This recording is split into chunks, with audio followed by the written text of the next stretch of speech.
ইনশাআল্লাহ সুন্নতের টাইম আপনাদেরকে দেওয়া হবে। আজকে জুমার নামাজ আমাদের মাননীয় প্রধান অতিথি মেহমান, তিনি জুমার নামাজ পড়াইবেন এবং বয়ান দিবেন। আমাদের মাদানী মসজিদের জন্য আল্লাহর খাস রহমত যে হযরত মদনী রহমতুল্লাহ আলাইহির খলিফা এবং হযরত ইউসুফ বিন নুরি রহমতুল্লাহ আলাইহি, ইদ্রিস কান্দলভী রহমতুল্লাহ আলাইহি, ওনাদের যে সুযোগ্য খলিফা, শাইখুল হাদিস, শাইখুল তাফসীর এবং বাংলাদেশের বহু মসজিদ মাদ্রাসার প্রতিষ্ঠাতা এবং বাংলাদেশ কওমি মাদ্রাসা বোর্ডের বর্তমান উনি দায়িত্বে। তো উনি আলহামদুলিল্লাহ মেধা প্রতিভার দিক দিয়ে পারিবারিকভাবে হযরত শাহজালাল মুজাদ্দিদ আহমদ রহমতুল্লাহ আলাইহি তার বংশের সেই তালিকা প্রাপ্ত সেই বুজুর্গদের মধ্যে তাদের পরিবার। ভাইয়েরা সবাই আলেম। ওনার ছোট ভাই যে মাওলানা আমজাদুল হক সাহেব আসছিলেন, দেখছেন, জাতীয় ঈদগার খতিব এবং বুখারী শরীফ আরবিতে অনুবাদ করছেন। উপমহাদেশের মধ্যে বাঙালিদের মধ্যে উনি প্রথম। আমার শ্বশুর, আমি আবার ওনার বড় মেয়ে বিয়ে করছি, শাইখুল হাদিস সাহেবের। ওনার প্রত্যেকটি মেয়ে হাফেজ, আলেম এবং মুহাদ্দিস বানাইছেন। তাদেরকে দিয়ে আবার মহিলা টাইটেল মাদ্রাসা করছে 5 তলা, একবার আধুনিক প্যাটার্নে, কয়েক কোটি টাকা খরচ করছে, সমস্ত সম্পদ নিজের। এবং টাইটেল মাদ্রাসা যেটা করছেন বিরাট 20-30 একর জায়গার উপরে। আমাদের নজরউদ্দিন ভাই এগুলি ভিডিও করে আনছে সমস্ত কিছু, দেখছিলেন আর কি। তো সিলেটের যারা বৃহত্তর তারা তো ওইদিকে সফর করেন, আপনারা হবিগঞ্জ টাউনের উপর হইল ওনার এই সমস্ত দিনী প্রজেক্ট গুলা। ওনার শ্বশুর হচ্ছেন দার্শনিক মাওলানা আল্লামা আরেফ রাব্বানী, যে ভারতবর্ষে মাওলানা আবুল কালাম আজাদ, হুসাইন আহমদ মাদানী রহমতুল্লাহ আলাইহি, কবি নজরুল ইসলাম, ওই তার সাথে একসাথে জেল খাটছে স্বাধীনতা আন্দোলনে। আরেফ রাব্বানী সাহেব, আরেফ রাব্বানী সাহেবের মেয়ে বিয়ে করছেন উনি। এছাড়া হাফিজ জুজুরের খুব ঘনিষ্ঠ। হযরত মাওলানা আসাদ মাদানী সাহেব তো নাই, ইন্তেকাল করছেন। আসাদ মাদানী সাহেব হলেন হুসাইন আহমদ মাদানী রহমতুল্লাহ আলাইহি সাহেবজাদা, দারুল উলুম দেওবন্দের পরিচালক। তিনি গত বছর ইন্তেকাল করছেন। তো গত 20 বছর যাবৎ আমাদের হযরত আসতেছেন এবং প্রথম সিলেটের মানুষদেরকে নিয়ে এই মসজিদ মাদ্রাসা এই দেশে করা আরম্ভ করছেন।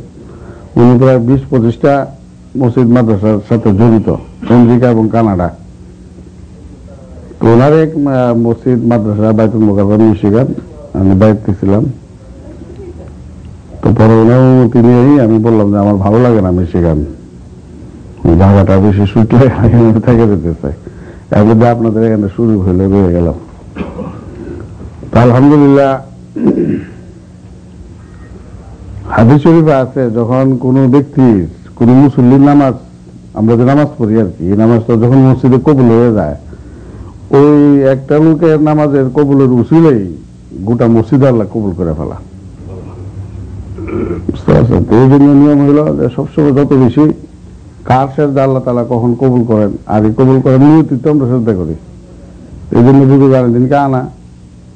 আজকে আমরা ওনার বক্তব্য শুনবো। ওনার আসল বয়ান হবে মাগরিবের পরে, মাগরিবের আগে আমরা চলে আসি। আর নিচে মহিলাদের ব্যবস্থা, সন্ধ্যার পরে মাগরিবের আগ থেকেই মহিলাদের জন্য নিচতলা আমরা ছেড়ে দিব, আর ওখানে কেউ যাবে না। উপরে যে 2টা বাথরুম আছে, 2টা ওখানে উজু করা যাবে সবাই। 10:30টার দিকে আমরা ইনশাল্লাহ আসার জামাত করবো। বিস্তারিত ইনশাল্লাহ আবার নামাজের পরে বলে দিব। কিছু লোক হইলে তো হুজুর চলে আসবে। ওনাদের হযরত মাওলানা শাইখুল হাদিস তাফাজ্জুল হক সাহেব, উনি যখন হাটাজারি মাদ্রাসার থেকে উনি টাইটেল পাস করছেন, পরে জামিয়া আশরাফিয়া লাহোর থেকে আবার তাফসীরের রূপে তাখাসসুস করছেন, মানে এটাকে বলে ডক্টরেট করছেন আর কি।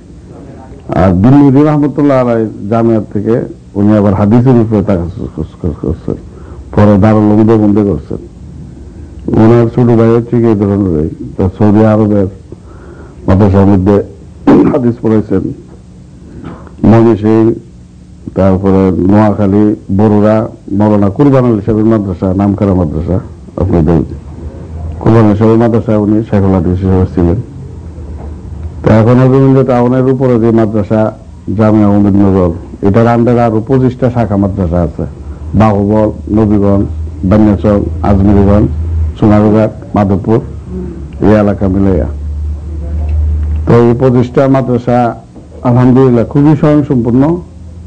গত কিছুদিন আগে উনার আমলে যে উনি 35 বছর যাবৎ প্রিন্সিপাল হওয়ার পর হবিগঞ্জ মাদ্রাসা থেকে যারা দাওরা হাদিস টাইটেল পাস করছেন তাদেরকে একসাথে পাগড়ি দেওয়া হয়েছে এই জরুরি সরকার আমলে। সেখানে সামরিক কর্মকর্তা যারা আছে সবাই গেছেন, প্রায় 40-50 হাজার লোক হয়েছে। 800 আলেমকে একসাথে আপনার সনদ দেওয়া হয়েছে, পাগড়ি দেওয়া হয়েছে। আলহামদুলিল্লাহ, যখন উনি তফসির পড়েন, হাফেজ না হইলে তফসির ক্লাসে ভর্তি করে না, কিন্তু উনি এডমিশনের সময় ওনার যেখানে যেখানে জিজ্ঞেসে কোরআন শরীফের আয়াত পারছে, ভর্তি করছে। কিছুদিন পরে দেখা গেল যে ওনার যখন জিজ্ঞেস করছে যে আয়াতটা এখানে আছে আর কোনখানে আছে, তখন আর বলতে পারছে না। তখন তো বলছে যাও, এসে যাও, সামনে এই কান্দা আরম্ভ করছে। ওনার কান্দা থেকে হযরত দোয়া করছেন, আর উনি বলছেন হযরত মাই কোশিশ কর রহা হুঁ, आप दुआ करते रहे। ওই দিন থেকে উনি শুরু করছে, 3 মাসের ভিতরে কোরআন হাফেজ হয়ে গেছে। তখন 1960 ইংরেজি সনে পত্রিকা খুব আছে। এরপর সাথে সাথেই জামে আশরাফিয়া লাহোরে উনি খতম তারাবি পড়াইছেন, পিছনে কয়েকশো হাফেজ। যারা হাফিজি তারাবি পড়া খুব টাফ ব্যাপার, পিছনে সাথে সাথে হেফজ শেষ করে আবার সাথে সাথে তারাবি পড়াটা এটা খুব টাফ ব্যাপার। আর এই বয়সে ছোট সময়তে হেফজ ইয়াদ করাটা খুব ইয়া। তো এটা সম্ভব হয়েছিল ওনার মেধা আর ওই যে বুজুর্গের দোয়ার কারণে। দোয়ার কারণে যে অনেক কিছু হয়, এটা হইলো প্রমাণ আর কি। তো ওই ইদ্রিস কান্দলবী রহমতুল্লাহ আলাই ওনার লেখা তফসির মূলনীতি মিশরে পড়া, জামিয়া আজহারে পড়া, মদিনা ইউনিভার্সিটিতে পড়া, উম্মুল কোরআনে পড়া, দেওবন্দে পড়া, সারা পৃথিবীতে পড়া। মাওলানা ইদ্রিস কান্দলবী রহমতুল্লাহ আলাই তফসির জগতের মধ্যে গত কয়েকশো বছরের ভিতরে এত বড় পণ্ডিত আর বিশ্বের ভিতরে হয় না, আরবে আর আজমে। যারাই একবার মাওলানা মওদুদী রহমতুল্লাহ আলাইহ থেকে নিয়ে যারা যারা আছে প্রত্যেকেই ওই যে যারা লাহোরের বা পাকিস্তানে ছিলেন, ওনার কাছে একটা তফসিরের জন্য, একটা আয়াতের ব্যাখ্যার জন্য যাইতে হয়েছে, যে হাকিকত কি এটা জিনিস জানার জন্য। মুফতি শফি রহমতুল্লাহ আলাইহ এত বড় বুজুর্গ, এত বড় মুফাসসির, উনিও ইদ্রিস কান্দলবী সাহেবের কাছে যাইতে হয়েছে। তো ইদ্রিস কান্দলবী রহমতুল্লাহ আলাইহ সুর, ওনার পড়া, ওনার বয়ান, মেজাজ, অনেকে বলে যে উনি মরে গেল কিন্তু মাওলানা তাফাজ্জুল উদ্দিন জীবিত আছে। তো মাওলানা কান্দলবী রহমতুল্লাহ লাইব্রেরি জীবিত আছে, একবারে হুবহু উনি বয়ান করে। আলহামদুলিল্লাহ, আমি তো আমার যেহেতু শ্বশুরাত্মীয় হিসেবে আপনাদের সবাই, আপনারা আমার ভাই, সেই হিসেবে উনি আপনাদের তালই, সে মহব্বতে এখানে আসা। ওই অন্যান্য মসজিদের যে বড় বড় মসজিদগুলি আছে ওটি থেকে ছুটাইয়া এখানে আনা হয়েছে এবং উনি খুব খুশি হয়ে দেওয়ার থাকছেন যে ঠিক আছে নতুন মসজিদ এই হিসাবে তো এটা প্রায়োরিটি।